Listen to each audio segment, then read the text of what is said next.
जय श्री कृष्ण साथियों, आज हम मनोरमा व्रत कथाएं में आपके लिए लाए हैं महेश नवमी के व्रत की कथा। महेश नवमी ज्येष्ठ मास के शुक्ल पक्ष की नवमी तिथि को मनाई जाती है।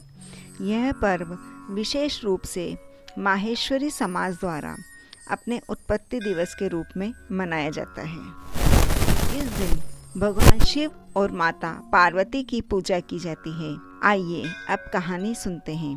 प्राचीन समय में खंडेल नगर के राजा खड्गलसेन थे। वे बहुत ही पराक्रमी और धार्मिक राजा थे, लेकिन उनकी कोई संतान नहीं थी। पुत्र प्राप्ति के लिए उन्होंने कामेष्टि यज्ञ करवाया, जिसके फलस्वरूप उन्हें सुजान कुंवर नाम के प्रतापी पुत्र की प्राप्ति हुई।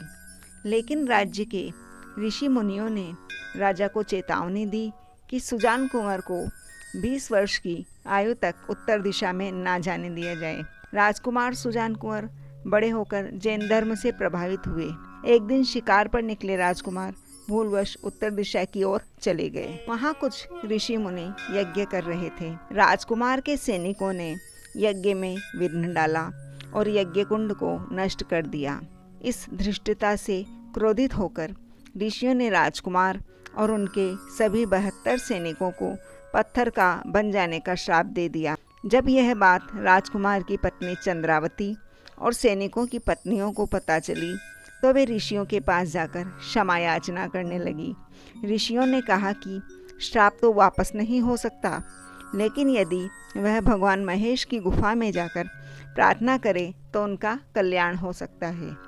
सभी स्त्रियों ने सच्चे मन से भगवान शिव और माता पार्वती की कठोर आराधना की। ज्येष्ठ शुक्ल नवमी के दिन भगवान शिव प्रकट हुए और उन्होंने सभी पुरुषों को पुनः जीवित कर दिया। भगवान शिव ने उन्हें नया जीवन देने के साथ ही एक शर्त रखी कि वे अब क्षत्रिय कर्म छोड़कर वैश्य कर्म व्यापार को अपनाएंगे।